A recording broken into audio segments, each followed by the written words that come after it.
Et bonjour, j'espère que vous allez bien.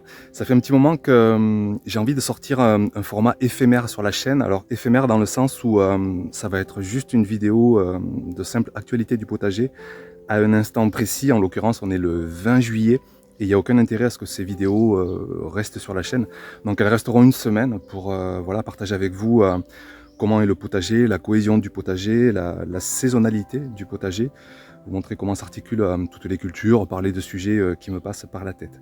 Donc, vidéo éphémère, 7 jours, visite du potager ce 20 juillet 2021.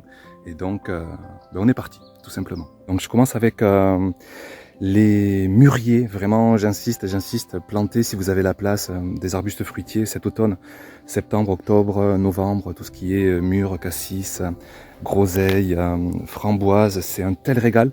On en cueille quelques-unes tous les jours, on met ça dans les laitages et c'est vraiment un pur régal. Là, hop, elles arrivent, alors elles sont à la mi-ombre, elles sont bien arrosées. Et ce qui est marrant, c'est j'ai remarqué que j'avais une courge qui est allée se perdre là-dedans. Donc ça c'est pour les mûriers, la parcelle, enfin une parcelle à tomates qui se porte assez bien. Si vous avez vu la dernière vidéo, je taille un petit peu des branches qui... alors elles sont peut-être pas malades, mais il y a des signes de carence, peut-être pour les plants, certaines difficultés à trouver des nutriments, des ressources primaires ou secondaires, ou des stress, ou j'en sais rien. Mais parfois, on peut avoir, ou tout simplement d'ailleurs, des vieillissements de branches. Mais parfois, on peut avoir des branches qui sont pas très chouettes et qui touchent le sol, donc celles-ci je les supprime. Mais sinon dans l'ensemble je les fais juste monter en hauteur et tout se passe bien. Alors la culture des tomates elle reflète cette saison dans le sens où il y a des grosses disparités selon les régions, selon les jardiniers. En gros il y a une moitié du pays où on se régale encore, on a des beaux espoirs de récolte, et puis il y a une moitié du pays qui a plus de tomates quoi. Le mildiou est passé par là, météo désastreuse, calamiteuse, et vous êtes une bonne moitié du pays à ne plus avoir de tomates avec cette météo, notamment extrêmement pluvieuse et assez froide. Par contre, pour ceux qui ont planté d'autres cultures, notamment les courges qu'on verra tout à l'heure, les choux, les blettes, des cultures qui se sont quand même acclimatées, enfin qui ont apprécié cette météo, et du coup, il y a quand même des jardiniers qui arrivent à réussir leur saison où qu'ils soient dans le pays. Les concombres, c'est une énorme année à concombres par chez moi. J'en ai des dizaines et des dizaines. Alors on en mange, on a la chance d'en s'en régaler tous les quatre. Je pense à ma femme qui arrête pas de me dire qu'elle se régale vraiment de cette culture, moi aussi. Et puis on en donne, et c'est un plaisir de partager. Je vais pas tout montrer, sinon ce sera bien trop long. Des courgettes qui, elles aussi, on a la chance qu'elles soient très abondantes. Vous connaissez les clés de fertilité, je le répète souvent.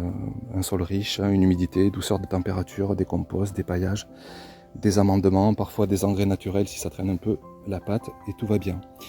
Un exemple qui me fait rire, parce que quand j'ai mis des tomates et à côté des aubergines, on m'a dit « Mais non, ça va pas bien Olivier, ça s'associe pas ».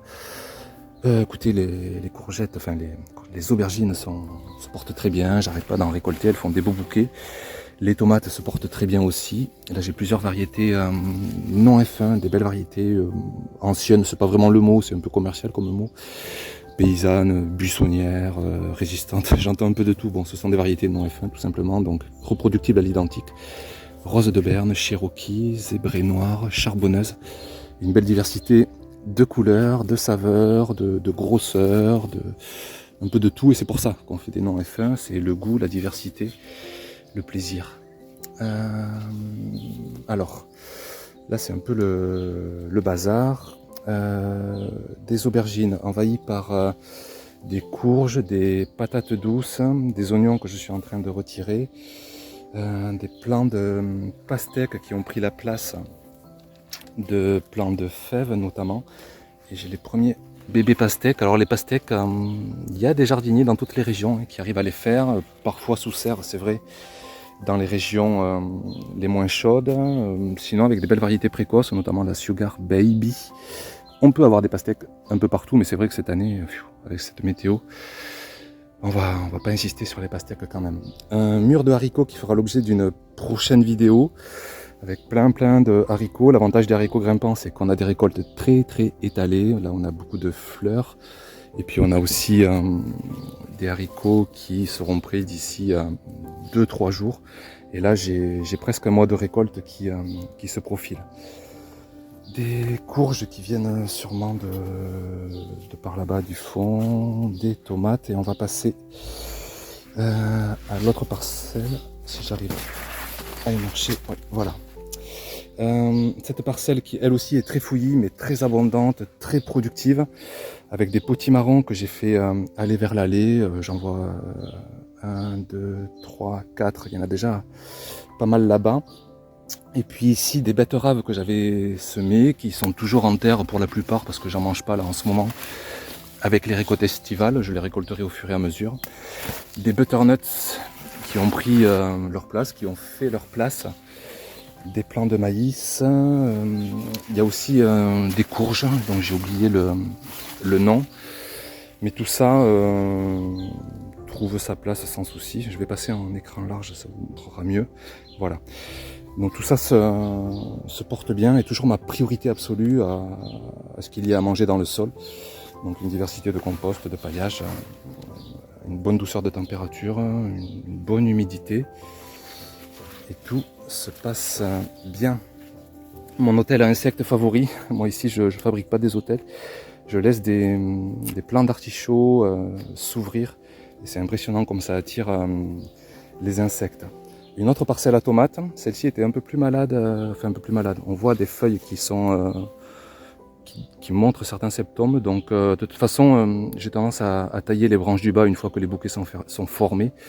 Ça réduit le besoin en eau du plant, ça priorise la maturation des tomates et ça marche bien ainsi. Donc tout arrive petit à petit à maturité. Et les deuxième, troisième, quatrième bouquets commencent à être formés. Bon, l'avantage voilà, d'être dans un climat propice. Et les tomates se portent très bien.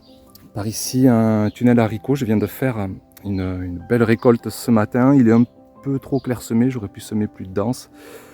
J'aurais pu aussi doubler les treillis pour avoir des mailles plus fines. Bon, on peut toujours mieux faire. On peut toujours moins bien faire.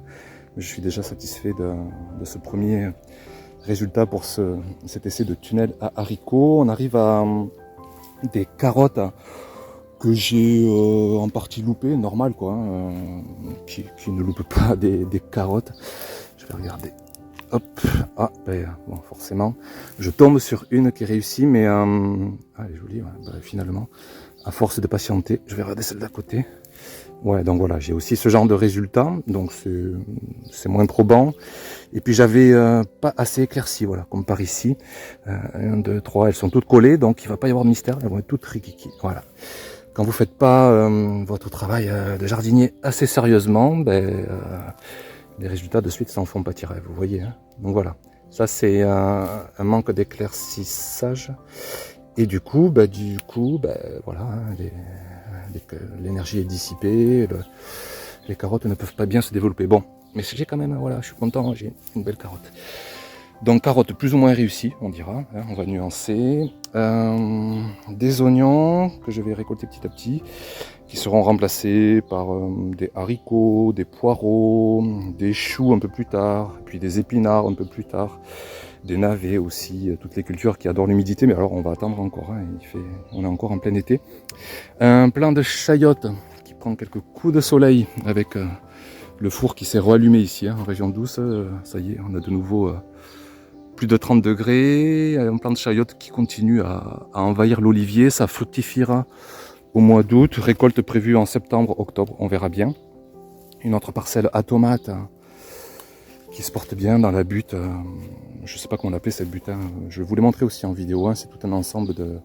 D'ailleurs elle a baissé un petit peu, un ensemble de matières organiques, de terre, de paillage, donc il y a à manger là-dedans. Et il y a des plants qui attaquent le 3e mètre de hauteur, en espérant que ça fasse là aussi de belles récoltes. En parlant des récoltes d'ailleurs, je suis en surproduction en ce moment, donc je passe du temps à cuisiner, je vous le montrerai dans une prochaine vidéo. Je fais notamment des tianges, ce sont des plats où on alterne des tomates, des pommes de terre, des courgettes, des aubergines, des oignons. Et je congèle pour la saison froide et je vous montrerai ça là aussi dans une prochaine vidéo. On arrive au monde des fruits rouges, où là aussi on cueille un bol, 2 bols, allez, plutôt un tous les jours. J'en perds aussi beaucoup, les framboises ça mûrit mais ça pourrit aussi très vite. Donc il faut prendre le temps de passer tous les jours et on se régale. Bon après c'est c'est pas pour un besoin premier de nourriture, c'est vraiment pour du plaisir. Là, c'est pour accompagner des laitages, pour accompagner des desserts, pour faire des confitures, hein, éventuellement si vraiment on en a. Mais c'est surtout un plaisir extraordinaire de goût, quoi. C'est divin. Des tomates qui ont pris, je taille ce gourmand, qui ont pris la place des pommes de terre petit à petit. Donc je réenrichis le sol, évidemment, tellement que ce soit des tomates, les pommes de terre, c'est gourmand. Donc le paillage, à mon sens, ne suffit pas. Je réenrichis avec un méfiante de poule, avec un petit peu d'urine en début de culture, ou un engrais azoté naturel quelconque. Et de suite, d'ailleurs, on le voit, les croissances sont très vigoureuses. Donc ça, c'est à la place des tomates. J'ai quand même laissé toujours des betteraves, on va aller les voir. Un autre hôtel à insectes. Et ouais, ça c'est génial, quoi. Ça attire vraiment les insectes. Là aussi, après un semis de haricots, j'ai vite enchaîné avec des tomates. Les tomates, bon là ça commence à être tard de les planter. Mais jusqu'à mi-juillet, il y a moyen d'en implanter. Les courgettes qui sont fadas cette année, vraiment c'est un truc de fou. Sur 2 plants, je suis à plus de 20 kilos. Bon là aussi, toutes les clés de fertilité y sont. Elles font des tiges coureuses sur des dizaines de centimètres et au fur et à mesure, elles envoient de la courgette.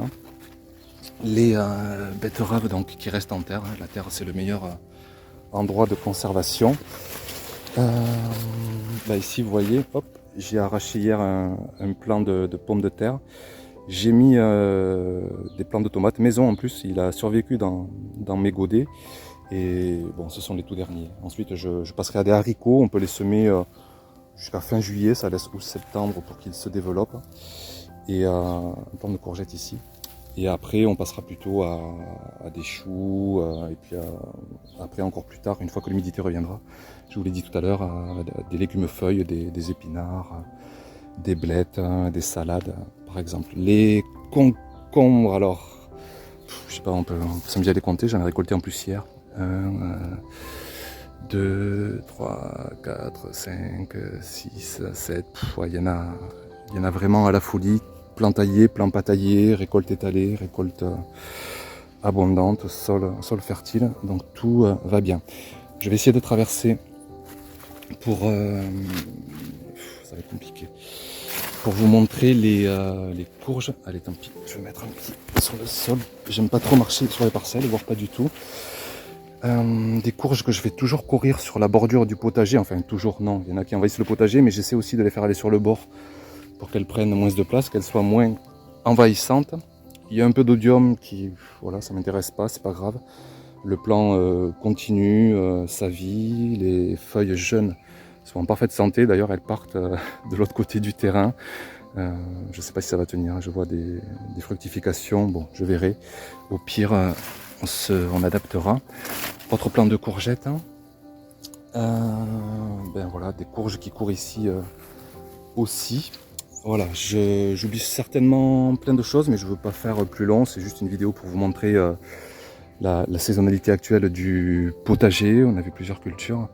Et puis on verra des sujets plus en détail dans d'autres vidéos thématiques. Merci pour votre attention. Et puis à très bientôt pour d'autres vidéos. Ciao!